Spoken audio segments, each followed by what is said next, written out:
네, 이어서 사회 이슈 짚어보겠습니다. 오늘은 박성배 변호사가 함께하겠습니다. 어서 오십시오. 안녕하십니까. 예, 변호사님, 오늘부터 출생통보제, 보호출산제 시행하잖아요. 자, 예전에 논란이 됐었던 이른바 그림자 아이를 막기 위해서 도입한 거죠?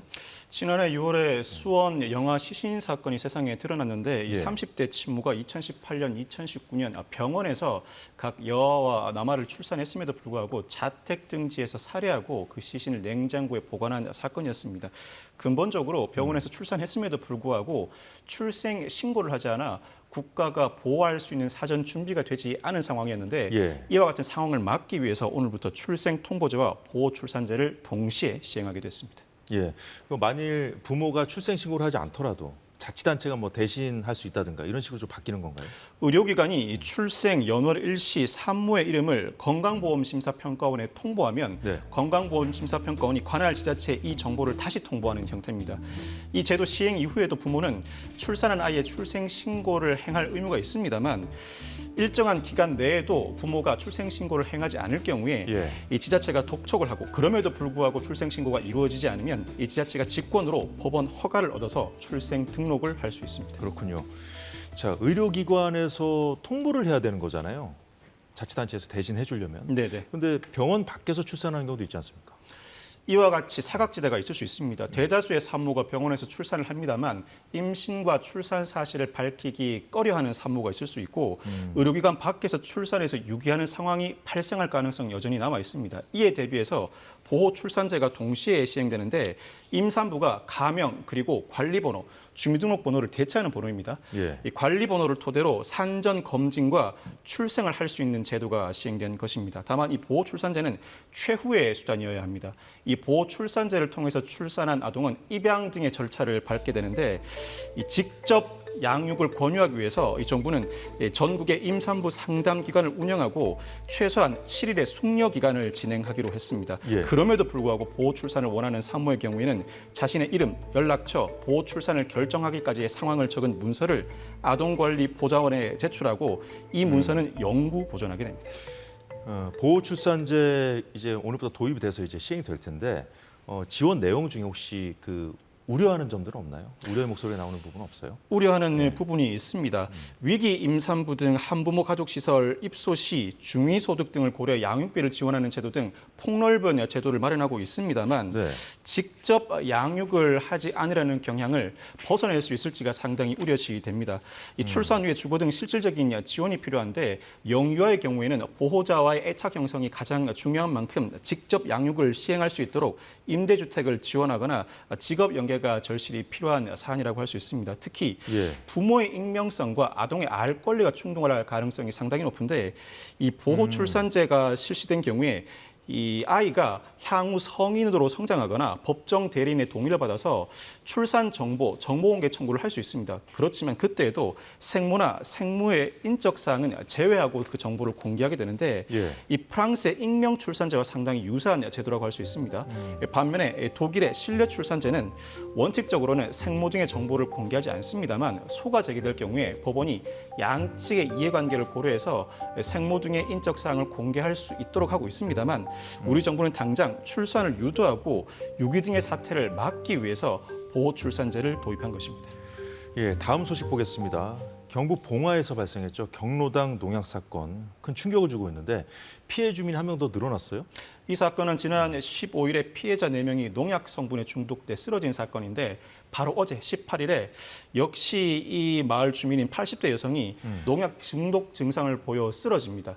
병원에서 위세척을 해본 결과 마찬가지로 살충제 성분이 검출되었는데 이 여성도 기존 피해자 4명처럼 복날 식당에서 식사를 한 뒤 경로당으로 이동했다고 합니다. 다만 커피 등을 마셨는지 여부는 아직까지 확인되지 않고 있습니다. 어떤 경로로 이들이 이제 농약을 먹게 됐느냐 이것이 쟁점인데 지금 알려진 것은 말씀하신 커피하고 오리고기잖아요. 근데 이제 추가 이송된 80대 여성은 먼저 쓰러진 주민 그 4명과 다른 테이블에서 오리고기를 먹었다고 해요.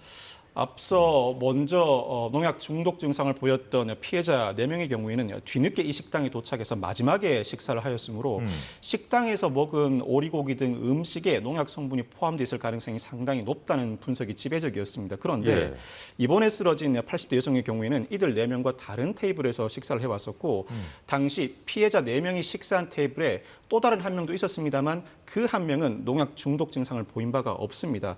식당 음식 가능성은 여전히 열려 있습니다만 다른 음식물에서 농약 성분이 검출될 가능성이 높아진 상황입니다. 근데 이제 4명이 먼저 쓰러졌고 어제 이제 추가로 이제 그 피해 주민 한 명 더 나오신 분, 이분은 사흘 뒤에 쓰러졌거든요. 그 너무 그 시간차가 커요. 네네. 그러면 이제 같은 자리에서 이게 농약을 이렇게 먹었다고 하기가 좀 어렵잖아요. 그렇게 설명할 수는 없습니다. 같은 시간에 농약 성분을 흡입했다면 그 증상이 3일 정도의 텀이 벌어질 수가 없습니다. 오히려 다른 시간에 다른 경로를 통해서 흡입했다고 봐야 할 것 같은데 경찰은 일단 식당 오리고기보다는 경로당에서의 커피가 농약 성분을 유발할 가능성이 높다고 보고 있습니다. 아직까지는 이 커피에 대해서 주민들 진술이 냉장고 안에 있었다, 밖에 있었다 엇갈리고 있고 피해자가 직접 진술한 내용이 아닌 만큼 그 판단에는 신중을 기하고 있습니다. 경찰은 현재까지는 농약 투입, 흡입의 경로를 특정하지 않고 여타 식음료 등 다양한 가능성을 열어두고 있는데 국과수의 각종 음식물 정밀 검사 결과가 나오면 어느 정도 농약 성분의 유출 경위가 파악될 것으로 보입니다. 일단 경찰은 커피에 중점을 두고 누군가가 타준 커피인지 완제품인지가 결정적인 쟁점이 될 것이라고 전망하고 있습니다. 그렇군요. 네 명이서 공통적으로 먹은 건 커피가 맞는 건가요? 4명이 먹은 건 커피가 맞습니다. 일단 피해자들이 이 경로당 주민들 아침 일찍부터 여러 사람과 함께 있었다는데 이제 용의자가 이 안에서 같이 움직였을 가능성이 높은 건가요? 피해자 4명이 이 당일 오전 6시 40분경에 다른 주민들과 함께 그라운드 골프를 쳤다고 합니다. 다른 마을 주민들도 있었다고 하는데 일단 경찰은 이 그라운드 골프장 CCTV를 확보하고 골프 회원 명단을 파악 중이라고 합니다. 이 자리에서 특별한 다툼의 정황은 보이지 않았다고 하는데 이와 같이 사전에 어울렸던 시간과 장소가 존재한다면 식당 이후에 한정할 것이 아니라 사전에 어울렸던 시간과 장소부터 일련의 상황에 걸쳐서 누군가가 이 사건에 개입해서 농약 성분을 투입할 가능성도 열어둬야 할 것으로 보입니다. 이 경찰이 농약 판매업자 등도 조사하고 있습니다만 이 사건의 경우에는 누군가가 이 피해자들에게 접근할 수 있는 시간, 장소, 동선이 한정돼 있습니다. 그 용의자의 범위가 폭넓지 않은 만큼 특정된 용의자를 상대로 추출 작업을 진행한다면 비교적 손쉽게 용의자를 특정할 수 있을 것으로 보입니다. 네, 박 변호사님 형사 출신이시잖아요. 근데 이런 경우에 이런 사건이 이제 과거에도 농촌마을에서 여러 번 있었지 않습니까? 어떤 식으로 수사를 용의자를 특정하나요?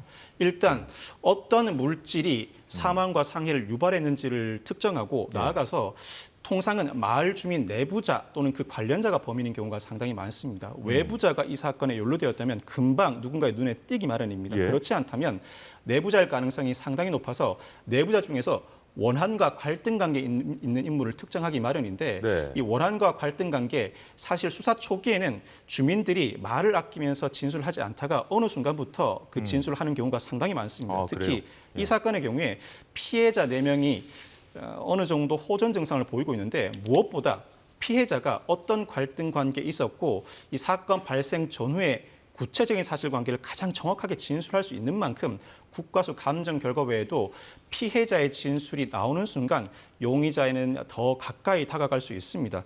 물론 그렇다고 하더라도 용의자 특정은 신속하게 이루어져야 합니다. 용의자 특정이 신속하게 이루어져야 용의자가 지금도 소지하고 있을 범행도구나 옷, 소지품이 묻어있는 농약 성분을 추출할 수 있기 때문인데 멀지 않은 곳에 용의자가 있을 것으로 보입니다. 끝으로 한 가지만 간단히 좀 질문 드릴게요. 피해자 3명이 지금 상태가 호전 중이래요. 그러면 경찰 수사에도 좀 속도가 붙을 수 있을까요? 충분히 속도가 붙을 수 있습니다. 물론 경찰 조사에 충분히 응할 수 있는 호전 상태는 아니라고 합니다만 굳이 경찰 관세에 부를 필요 없이 경찰이 필요한 사항을 병원에 가서 물어볼 수 있고 용의자 특정에 필요한 가장 결정적인 2-3가지 질문만 하고 그에 관해 충분한 답변만 얻을 수 있다면 국과수 감정 결과와 별개로 용의자 특정에 상당히 적극적으로 다가갈 수 있습니다. 그 정도 단서만 포착된다고 하더라도 그동안 경찰이 탐문 수사나 CCTV 등을 통해서 파악한 여타 정보와 결합해서 충분히 용의자를 특정해 피해자를 추출해낼 수 있는 작업에 박차를 가할 수 있습니다. 예, 추가 피해자의 상태도 호전됐다는 소식을 좀 기대해 보겠습니다. 제가 오늘 말씀 여기까지 듣겠습니다. 박 변호사님, 고맙습니다. 네, 감사합니다. 네, 오늘 사사건 건이 준비한 소식은 여기까지입니다. 저희는 다음 주 월요일에 다시 찾아뵙겠습니다. 고맙습니다.